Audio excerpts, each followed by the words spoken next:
আসসালামু আলাইকুম ওরহমতুল্লাহ। নাহমাদুহু ওয়া নুসাল্লি আলা রাসূলিহিল কারীম, আম্মা বা'দ।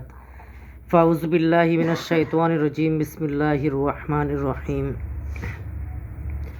ইন্নাল্লাহা ওয়া মালাইকাতাহু ইউসাল্লুনা আলান নাবী ইয়া আইয়ুহাল্লাযীনা আমানু সাল্লু আলাইহি ওয়া সাল্লিমু তাসলিমা। আল্লাহুম্মা সাল্লি আলা সাইয়্যিদিনা নাবিয়িনা হাবিবিনা শাফিনা মাওলানা মাদানিল জুদি ওয়াল কারামি ওয়া সাল্লিম। আল্লাহুম্মা সাল্লি আলা সাইয়্যিদিনা নাবিয়িনা হাবিবিনা শাফিনা মাওলানা আন-নাবিয়্যিল উম্মিয়্যিল আলি সাল্লিম। সমস্ত প্রশংসা যিনি খালিক, যিনি মালিক, যিনি রব, মহান আল্লাহ পাক ও ওনার প্রিয়তম হাবিব সাইয়্যিদুল মুরসালিন, ইমামুল মুরসালিন, খতামান নবী, নূরে মুজাসসাম হাবিবুল্লাহ হুজুর পাক সাল্লাল্লাহু আলাইহি সাল্লাম ওনার প্রতি ওনারা অত্যন্ত দয়া তার নিস্তার মুবারক করে ওনাদের খালিক মালিক রব মহান আল্লাহ পাক ওনার বান্দা হাবিবুল্লাহ হুজুর পাক সাল্লাল্লাহু আলাইহি সাল্লাম ওনার উম্মত হিসাবে এবং জামানার সুমহান মুজাদ্দিদে আজম গাউসুল আজম ঢাকা রাজারবাগ শরীফ ওনার মুরিদ হিসাবে যা আমাদেরকে কবুল করে নিয়েছেন, এই ফিতনাবিষ্ট জামানায় আমাদেরকে সম্মানিত ঈমান দান করেছেন। সম্মানিত ঈমান ওনার উপর ইস্তেকামত থাকার তৌফিক দান করেছেন। মহাসম্মানিত সুন্নত মুবারক নিজে আমল করা এবং মানুষের মধ্যে প্রচার প্রসার করার তৌফিক দান করেছেন। পবিত্র দিন ইসলাম ওনার মধ্যবর্তী খুঁটি, পবিত্র জাকাত ব্যবস্থা ওনার প্রতিষ্ঠার কাজে গুলামির ইন্তেজামের ব্যবস্থা করে দিয়েছেন। সেজন্য আমাদের অন্তঃস্থল থেকে আমরা শুকরিয়া আদায় করি, আলহামদুলিল্লাহ। কেননা শুকরিয়া আদায় করলে যিনি খালিক, যিনি মালিক, যিনি রহমান আল্লাহ, তিনি কি করেন? বান্দার নিয়ামতগুলো বহুগুণে বৃদ্ধি করে দেন। সুবহানাল্লাহ।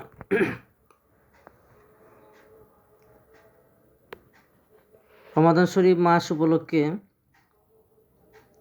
জামালপুর এবং শেরপুর জেলায় আমরা ঢাকা রাজারবাগ শরীফ সম্মানিত মুর্শিদুল ইসলাম ওনার মুবারক ইজাজতক্রমে বাবুল ইলম ওয়াল হিকাম মুহিসুন্নাহ আউলাদ রসুল সাইদুনা হযরত শাফিউল উমাম আলাইহিস সালাম ওনার মুবারক দিক নির্দেশনা আমরা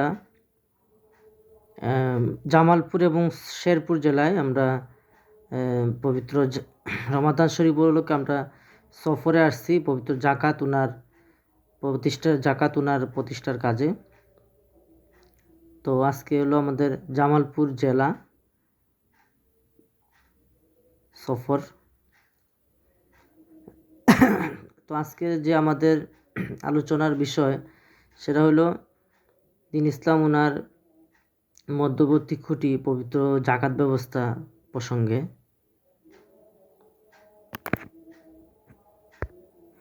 তো এবছরের জাকাতটা হচ্ছে আপনার জাকাতের যে নেসাব সেটা হলো আপনার 2,33,000 টাকা যদি থাকে, এই পরিমাণ সম্পদ, টাকা পয়সা, সোনা গয়না, অতিরিক্ত সম্পদ যদি আপনার 1 বছর গচ্ছিত থাকে তাহলে আপনার উপর জাকাত ফরজ।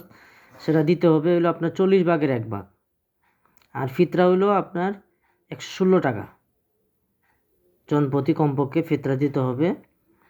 আর উসরটা হচ্ছে ফসলের জাকাত, অর্থাৎ ফসল যে কয়বার উঠবে প্রত্যেকবারই এটার উসর দিতে হবে। সেটা হলো আপনার বিনা পরিশ্রমে যেটা হয়, যেমন আম গাছে আম, জাম গাছে জাম, কাঁঠাল গাছে কাঁঠাল ধরতেছে, বাড়ির আঙ্গিনায় কোনো পরিশ্রম ছাড়া এটা 10 ভাগের 1 ভাগ দিতে হবে। আর যেটা ধান, গম ইত্যাদি সার দিতে হয়, ওষুধ দিতে হয় ইত্যাদি দিতে হয়, সেগুলো হলো 20 ভাগের 1 ভাগ পানি সেচ দিতে হয়। সেগুলো হলো ফসলের ওষুধ, যতবার উঠবে ততবার দিতে হবে। আর ফেতরা, উসর আর হলো আপনার এগুলা যদি আমরা ফেতরাটা যদি না দিই তাহলে আমাদের কিন্তু রোজাটা ঝুলন্ত অবস্থায় থেকে যায়। আসমান জমিনের মধ্যে ঝুলন্ত অবস্থায় রোজাটা থেকে যায়, এটা আল্লাহ পাক ওনার দরবারে কবুল হয় না। এর জন্য আমাদের সবাইকে ফিতরা দিতে হবে। আর জাকাত যদি না দেওয়া হয় তাহলে কিন্তু আমাদের কোনো মাল সম্পদটা পবিত্র হবে না। জাকাত শব্দ তো পবিত্র, বৃদ্ধি, বারাকাত, এবং মহান আল্লাহ পাক তিনি সুদ ব্যবস্থা ধ্বংসের জন্য কি করেছেন? জাকাত ব্যবস্থা দিয়েছেন। তো যদি আমরা জাকাতটা না দিই তাহলে কিন্তু আমাদের খাওয়া তো সমস্ত কিছু হারাম হয়ে যাবে। এই হারাম দ্বারা বর্ধিত গুস্তটা কিন্তু সেটা জাহান্নামে যাবে। এজন্য আমাদেরকে জাকাত দিতে হবে। জাকাত দিলে আমাদের মাল সম্পদ পবিত্র হবে, আমাদের খাওয়া সমস্ত কিছু কী হবে? হালাল হবে। এজন্য আমাদের সবাইকে হিসাব করে জাকাত দিতে হবে। বেশি দেওয়া যাবে কিন্তু কম দেওয়া যাবে না। 10,000 টাকা জাকাত আসছে, আমি 1 টাকা কম দিলাম, তাহলে ওই 1 টাকা আমাদের সমস্ত সম্পদের মধ্যে কি এটা ঘুরপাক খাবে এবং আমাদের সমস্ত খাওয়া খাদ্যগুলো কী হবে, হারাম হয়ে যাবে। এজন্য জাকাত হিসাব করে দিত, জাকাত অনাদায়ী থেকে যায়, জাকাত এটা ঋণ স্বরূপ। তো এখন হলো এই জাকাত ব্যবস্থা যাদের, তো আমাদের ফরজ আছে আমরা নিজেরটা দিব, এবং পাশাপাশি কী করতে হবে, জাকাতের কাজ করতে হবে, অর্থাৎ জাকাত সংগ্রহ করতে হবে। ইতাউজ জাকাত যেটা বলা হয়েছে যে জাকাত সংগ্রহের কাজটা করতে হবে। এখন এই জাকাত ব্যবস্থা প্রতিষ্ঠা করলে কি হবে আমাদের? আমরা প্রত্যেকেই ধনী হতে চাই, সচ্ছলতা চাই, শান্তি চাই। আমরা যে কেউ আমরা দোয়া চাই যে আমার জন্য দোয়া করবেন, আমার পরিবারের জন্য দোয়া করবেন, কিন্তু দোয়ার যিনি মালিক হুজুর পাক সাল্লাল্লাহু আলাইহি ওয়াসাল্লাম, উনার যে দোয়া মুবারক পাওয়ার একটা রাস্তা রয়ে গেছে, সেটা কিন্তু আমরা জানি না। সেই বিষয় নিয়ে আমরা আলোচনা করবো যে হুজুর পাক সাল্লাল্লাহু আলাইহি ওয়াসাল্লাম ওনার দোয়া মুবারক এখনও পাওয়া সম্ভব, এটা কীভাবে? এবং আমরা ধনী হতে চাই, সচ্ছল হতে চাই, শান্তি চাই, হ্যাঁ, তো এটা কীভাবে আমরা পেতে পারি, পরিপূর্ণভাবে কীভাবে পেতে পারি, তো সেই বিষয়ে আমরা আলোচনা করব। তো ধনী হতে চাই, সচ্ছল হতে চাই, এইটা কিন্তু আল্লাহ পাক তিনি মুসলমানদেরকে দান করছিলেন যখন সাহাবায়ে কেরাম ওনাদের সময় ওনারা পরিপূর্ণভাবে জাকাত ব্যবস্থা জারি করলেন, তখন ওনাদের মধ্যে এত সচ্ছলতা, এত প্রাচুর্য আসছিল যে ওনারা কান্নাকাটি করছেন যে আল্লাহ পাক আমাদেরকে দুনিয়া থেকে জান্নাত দিয়ে দেওয়া হলো, আমরা কি পরকালে কিছু পাবো না? এত শান্তি, মানুষের ঘরে লক্ষ লক্ষ কোটি কোটি দিনার দিরহাম। ওমর ইবনে আব্দুল আজিজ রহমতুল্লাহ আলাইহি ওনার সময় প্রত্যেকের ঘরে ঘরে লক্ষ লক্ষ কোটি কোটি দিনার দিরহাম মজুদ। প্রত্যেকের বাজারে বাজারে ঘোষণা দেওয়া হয়েছে, রাস্তার মোড়ে মোড়ে ঘোষণা দেওয়া হয়েছে যে কে আসো জাকাত নেওয়ার মতো। একটা লোকও পাওয়া যায় নাই। তখন কি মুসলমান ছিলেন না? অবশ্যই মুসলমান ছিলেন, লক্ষ লক্ষ কোটি কোটি মুসলমান ছিলেন, কিন্তু ওনাদের প্রত্যেকের ঘরে ঘরে লক্ষ লক্ষ কোটি কোটি দিনার দিরহাম, কারণ কোনো অভাব ছিল না।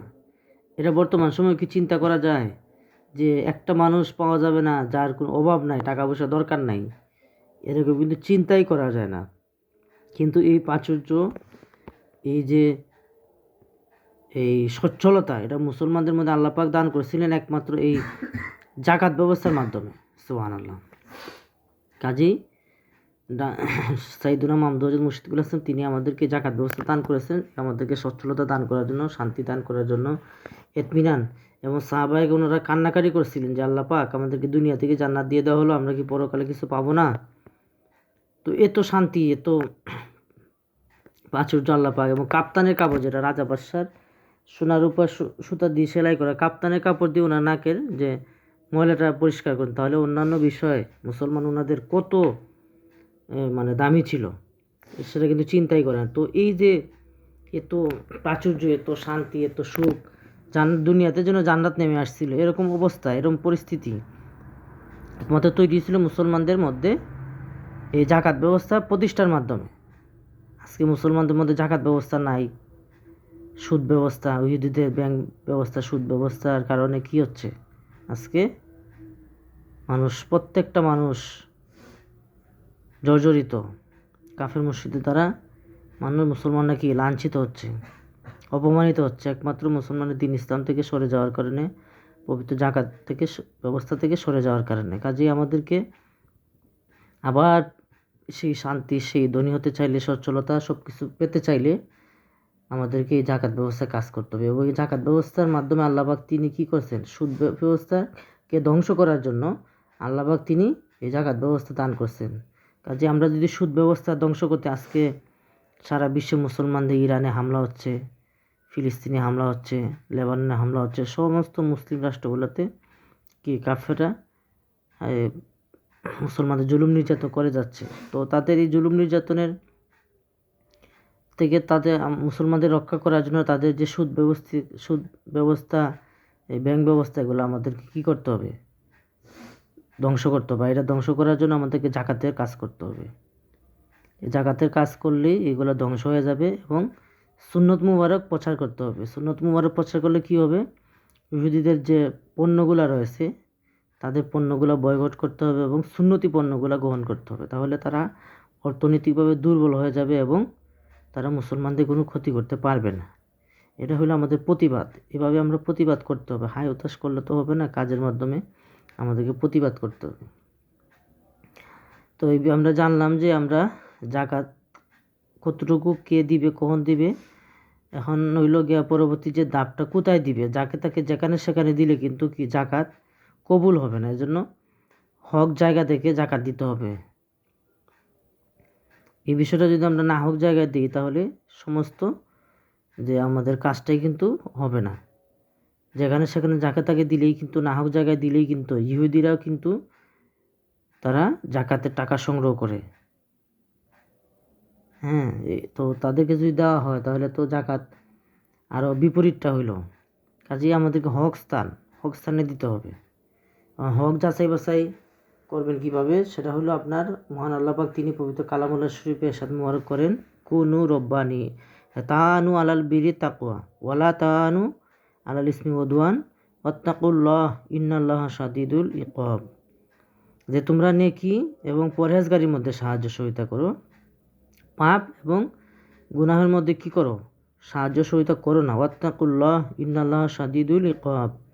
এই বিষয়ে মহান আল্লাহ পাক ওনাকে কী করো, ভয় করো। নিশ্চয়ই মহান আল্লাহ পাক তিনি কঠিন শাস্তিদাতা। ইতিহাস শরীফে আল্লাহ পাক তিনি নেকি পরহেজগারি এতে সাহায্য সহযোগিতা করতে বলছেন। অর্থাৎ যারা হারাম কাজ করবে, যারা ফাসিক ফুজ্জার, তাদেরকে জাকাত ফেতার সাহায্য সহযোগিতা করা যাবে না।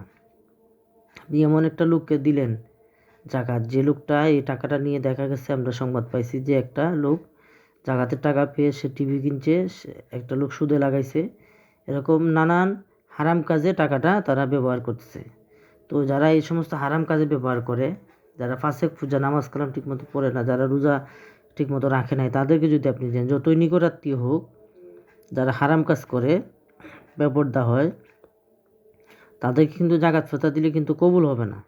বরঞ্চ আপনি তাদের পাপের বোঝাটা বৃদ্ধি করার জন্য সহযোগিতা করলেন। হাসরের মধ্যে তারাই ধরবে যে আপনি আমাকে জাকাত দিয়েছেন, ফিতরা দিয়েছিলেন, আমার পাপটা আরও বৃদ্ধি করেছেন। তো তখন কিন্তু আপনি পার পাবেন না। কাজেই তাদেরকে কিন্তু জাকাত ফেতা দেওয়া যাবে না। তারপরে যেসব মাদ্রাসা রয়েছে বর্তমানে, যারা নানান ইসলামী কাজের সাথে, হারাম কাজের সাথে সম্পৃক্ত, হরতাল, লং মার্চ ইত্যাদি, মানুষ জ্বালাও পোড়াও, গাড়ি ছুটে ভাঙচুর করে ইত্যাদি, যত অনৈতিক কাজে, মানুষের জানমাল নষ্টের কাজে যারা বর্তমানে রয়েছে, যেসব মাদ্রাসা, তাদেরকে দিলে কিন্তু হবে না। ছেলে মেয়ে একসাথে পড়াশোনা করে, পর্দা নাই। বালিকা মাদ্রাসা কিন্তু পুরুষ শিক্ষক, বালক মাদ্রাসা কিন্তু মহিলা শিক্ষক, পর্দা নাই। তো তাদেরকে কিন্তু দিল নাকি বরাজগাইতে সাহায্য সহযোগিতা করা হবে না, পাপ গুনার মধ্যে সাহায্য সহযোগিতা করা হবে। তাদেরকে কিন্তু জাকাত ফেতা দিলে আপনার সেটা আদায় হবে না। এখন আপনি কোথায় দিবেন, সেরকম একটা হক স্থান হচ্ছে আপনারা এখানে দেখতে পাচ্ছেন মোহাম্মদিয়া জামিয়া শরীফ মাদ্রাসা এতিমখানা লিল্লা বোর্ডিং। এখানে শতভাগ হুজুর পাক সাল্লাল্লাহু আলাইহি ওয়াসাল্লাম ওনার সুন্নতের ইত্তেবা করা হয়। মাথার তালু থেকে পায়ের তালু পর্যন্ত, হায়াত থেকে মৌত পর্যন্ত সমস্ত সুন্নতের আমলগুলো করা হয়। এখানে পৃথক বালক বালিকা শাখা, বালিকাদের জন্য রয়েছে মহিলা শিক্ষক, বালকদের জন্য রয়েছে পুরুষ শিক্ষক। 5 বছরের বড় কোনো ছেলে বালিকা মাদ্রাসায় প্রবেশ করতে পারে না, 5 বছরের বড় কোনো মেয়ে বালিকা শাখায় প্রবেশ করতে। এবং মহিলাদের তো খাস পর্দা করা হয় যে তাদের কাপড়টা পর্যন্ত বাইরে শুকাতে দেওয়া হয় না। মহিলাদের যেন চিকিৎসার ক্ষেত্রে বেপর্দা না হতে হয় সেজন্য রয়েছে আল মুতমাইনা মা ও শিশু হাসপাতাল, সেটা সম্পূর্ণ মহিলা ডাক্তার দ্বারা পরিচালিত, যেন মহিলারা চিকিৎসা ক্ষেত্রে বেপর্দা হতে না হয়। এবং সেখানে আপনার 5টা ভাষা শিক্ষা দেওয়া হয় এবং ছাত্রদেরকে আপনি বলে সম্বোধন করা হয়, বা ছাত্রদেরকে বেত্রাঘাত করা হয় না।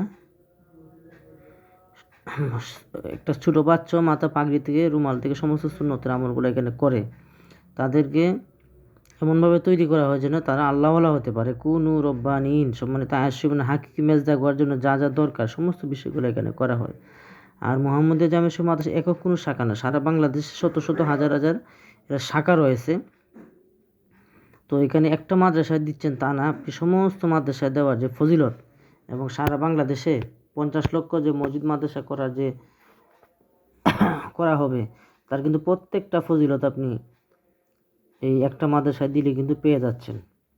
কাজেই যেখানে সেখানে যাকে তাকে দিলে কিন্তু, যে কোনো মাদ্রাসায় দিলে কিন্তু হবে না, হক জায়গা যাচাই বাছাই করে দিতে হবে। দিলে এটা কবুল হবে।